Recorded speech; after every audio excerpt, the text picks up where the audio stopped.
Good morning. My name is Alexa Gilmore, the official opposition shadow minister for citizenship and multiculturalism, and I'm accompanied by my colleague MPP Wong-Tam today.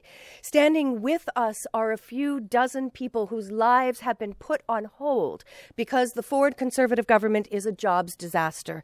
These are carpenters, welders, technicians, skilled workers that our province invited to apply to the Ontario Immigration Nominee Program because we needed their talents.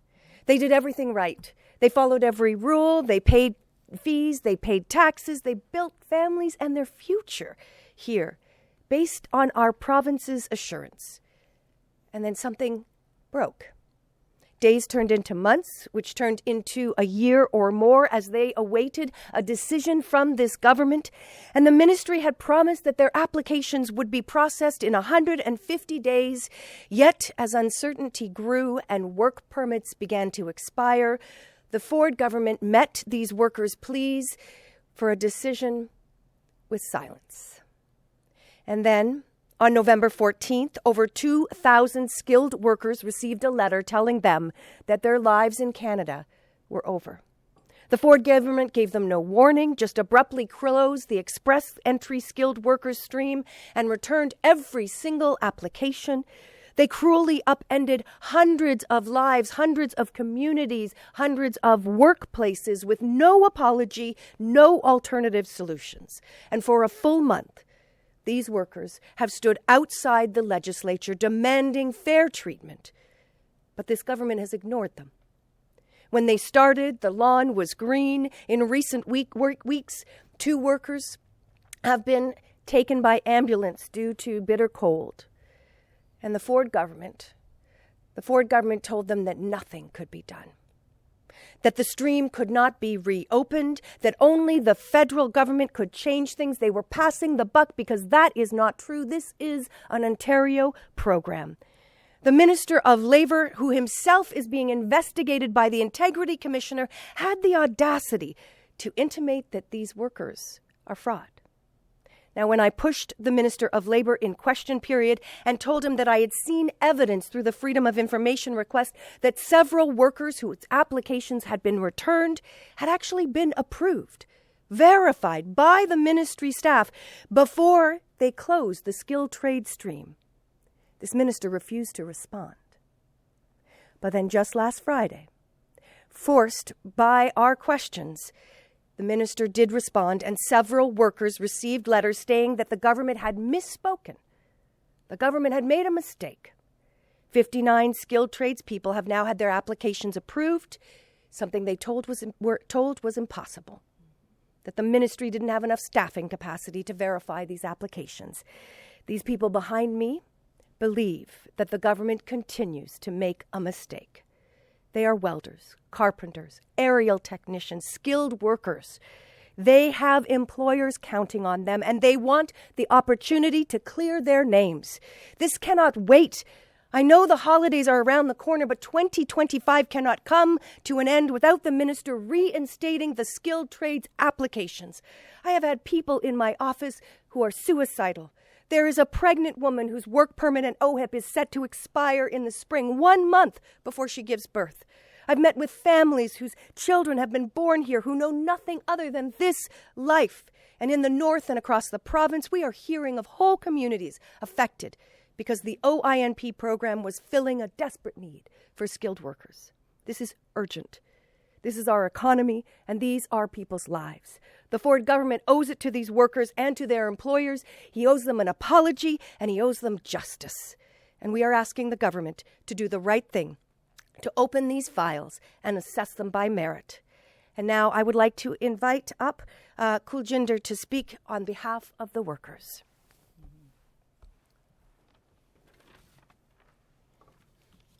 I would like to thank Alexa and Team NDP who have given us chance to speak and keep our voices. My name is Kuljinder Singh and I'm a tool and die maker. Today, I speak on behalf of over 2,600 applicants whose files were returned on 14th of November. They were invited by Government of Ontario in 2023 and 2024. After years of wait, on November 14th, 2025, not only our applications were returned, but also these hardworking people were called fraud. Let me be very clear about it. We are not fraud. These people standing here by me are not fraud. We are hardworking, skilled workers.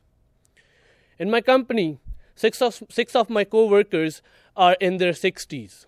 They're retiring soon. Every fifth worker in our workforce is over 55, and they're retiring soon in upcoming years. Ontario need young, skilled workers.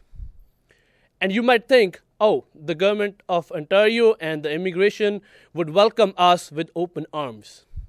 Folks, unfortunately, that is not the case here.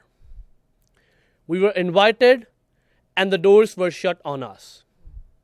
After years, months, and days passed, us waiting in a limbo. At the end, there is a skills crisis in Ontario. There will be shortages due to the retiring workforce. So I request Government of Ontario to let us help them, and they help us by procuring nominations from Government of Ontario.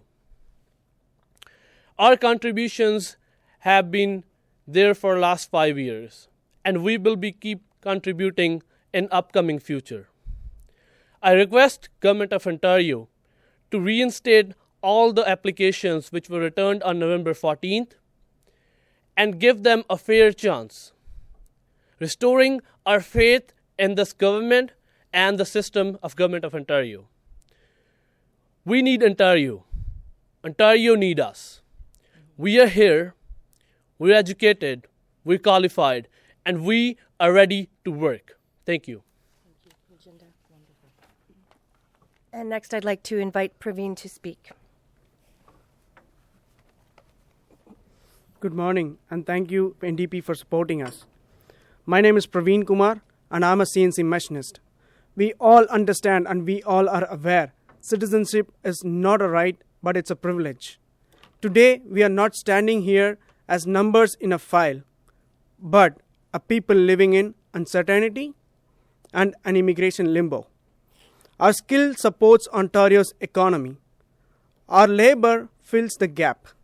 Our families are rooted here. Our families are rooted, and many of us is calling Ontario a home already. In July 2024, the Auditor General raised a serious concern about the immigration process. This leads to one clear question. If these concerns were already known, why were we invited in August and October of 2024 in the first place?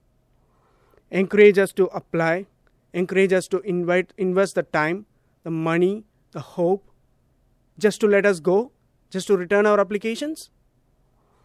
Out of 2,680 applications, 59 applications were accepted and approved out of blue.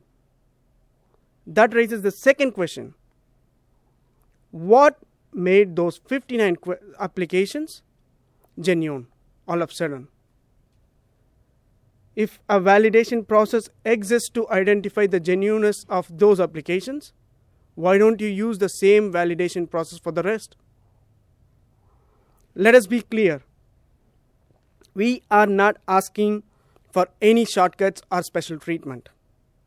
If more time is needed to verify our applications individually, we are ready to wait. But while we are waiting, we ask for the stability, the ability to work, the ability to contribute, and live with dignity. Nearly 700,000 people are retiring by 2028, and which is the skilled trade people. They are not the regular people, they are the skilled trade workers retiring by 2028. And we respectfully say, we are here. We are skilled, we are trained, the companies have invested on us by training us. We have spent 5 years, we are good. So please see us not as files or not as numbers, but as people contributing to the growth of Ontario. Thank you. Thank you. And we have one final worker, and then we have MPP Wong-Tam before we'll take questions. So I'd like to invite Abhishek to come speak, please. Good morning, everyone. My name is Abhishek Kanodia. I have lived and worked in Ontario for 7 years, including 3 years in a skilled trade as a telecom technician. I followed the law. I paid my taxes. I complied with every requirement asked of me. Today, I stand here because the system did not do the same. What I want to speak about today is something that is rarely discussed: the human cost of administrative silence and blanket decisions. Every day we gather here peacefully, we are not alone. Among us is a woman who is pregnant. Day after day, she comes here asking just for one thing: justice. No favors, no shortcuts, justice. She is not alone. Another applicant standing with us has a father who is fighting stage 4 cancer. Instead of being with his father, he is here outside the government office asking for answers. Ask yourself, is this where a son should be? He cannot even return home freely, not because he refuses to, but because leaving now risks carrying a permanent stain without ever being heard. How do you explain to a father who sent his child abroad, believing that honesty and hard work would lead to dignity and security? This is the human cost of the delay. This is what silence sounds like. Instead of clarity, we face silence. Instead of transparency, we face assumptions. And instead of being heard, many of us have been collectively labeled under vague allegations, without individual assessments, without clear explanations, without a meaningful opportunity to respond. Let me be very clear. We are not asking for sympathy. We are asking for fairness. We are asking for individual review, procedural clarity, and due process. Principles that form the foundation of this country's legal justice system. Let me ask a simple question. Who will explain to our families that this was a systematic failure, not a personal wrongdoing? Who will erase the damage caused by labels that were never proven? How does someone return home carrying suspicion when they followed every rule? Why our voices are not being heard? Why our files are not assessed individually? Why does justice feel so distant? Is it because our voices are easy to ignore? Or because it is easier to label people than to admit that there was a system failure? I will end with this. If there is fraud, identify it transparently and fairly. But if there is not, then give people what they deserve: a chance to be heard, assessed individually, and treated with dignity. This is not a demand. This is the promise of the rule of law. Thank you. Thank you very much. Thank you very much, everyone, for being here. And I want to say thank you to all the workers who are standing with us. Thank you to Alexa Gilmore for her steadfast leadership in this issue. My name is Kristen Wong-Tam, and I'm the Shadow Attorney General for the Ontario Opposition NDP. I'm also a member of Toronto Centre, which is my home riding. And my riding is home to many different businesses, including businesses who require the type of skilled laborers that are standing with me today. Ontario's economy, as we all know, is being held back. But it's being held back not by the lack of talent, which is clearly abundant today, but by the opportunities that Mr. Ford continues to miss when he doesn't take action. And when this government is failing to act, we see the consequences. The Ontario Immigrant Nominee Program was designed to help employers fill urgent labor shortages, grow their businesses, and most importantly, keep those jobs in Ontario. While the Ford government has given themselves a 14-week holiday break this winter, OINP applicants are sitting in limbo. And that's why we're all here to demand that this government get back to work, stop hiding, and certainly not hiding behind his failed labor minister, who's scandal-ridden, but to take some personal responsibility and to fix this very urgent problem. We're calling on the government to do the following, and this is very straightforward. First, just reinstate the OINP approvals, as they have done so in other places. And we heard that they just did this for 59 applicants. And I call on the government to do this before the end of the year. December 31st, that's your deadline. OINP workers have been enduring insult to injury from this government, who ignores them and their awaiting employers. And instead of working in their trained fields for employers who desperately want them to be here, the OINP applicants, these workers, have been protesting and asserting their voices in this province outside the House of Government for over a month. Employers have been waiting for months, and some of them over a year, for approvals that should be routine.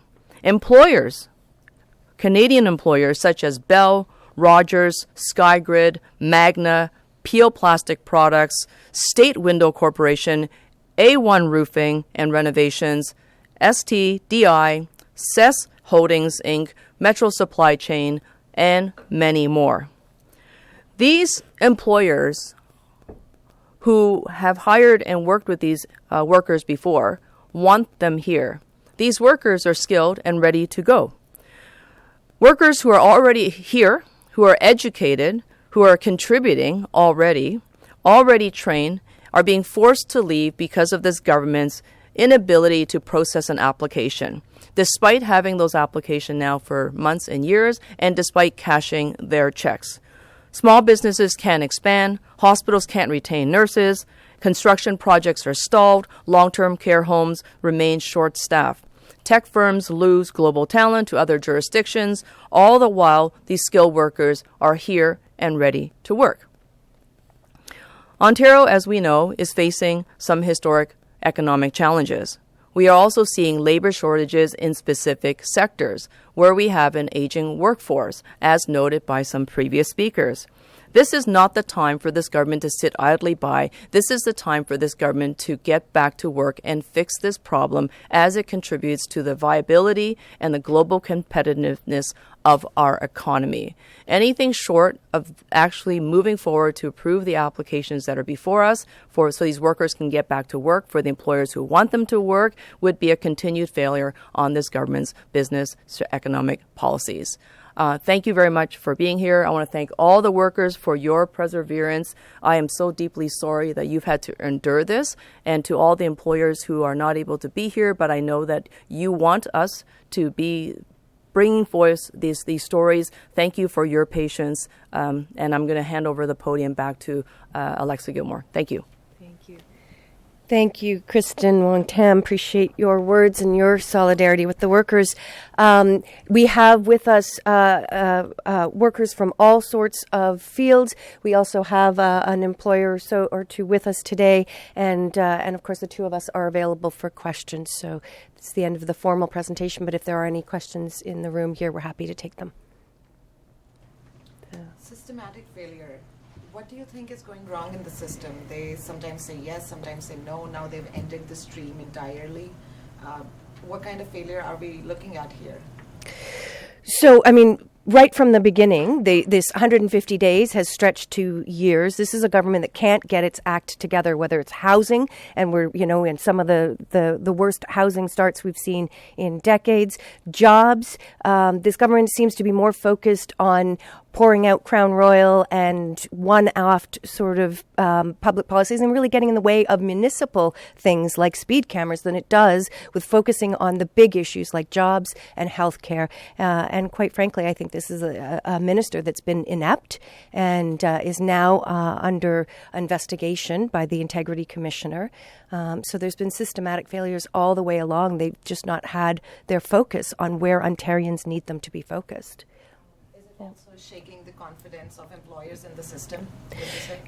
Yes, absolutely. We're hearing that. So, we've had some conversations with chambers of commerce from various areas who are saying, what's going on? We can't produce without skilled workers. And Ontario, as we've heard today, doesn't have enough here. And that's why we invite skilled laborers to join us to contribute to the province.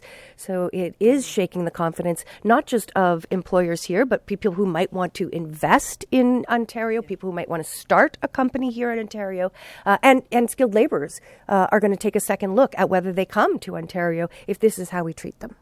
Yeah. Do you want to add to that? I do. I want to add that, many of these workers have traveled great distances to Toronto, and they've been doing so daily. But they're traveling from 5 hours away and perhaps even longer. And so this is not a Toronto problem exclusively because these workers are not based in Toronto. They're working in companies, in communities, in towns, and other urban centers across Ontario. So we recognize that, if those companies cannot get the workforce that they need to deliver the services and the products that their customers expect, then they are also going to languish. So this is really about, whether or not the Premier, who boasts about his business credentials, and he always talks about whether or not anyone can run a lemonade stand, clearly the Premier would be failing in running his own lemonade stand if he can't fix this OINP problem. Okay. Thank you very much, everybody. Thank you. Yeah, thank you.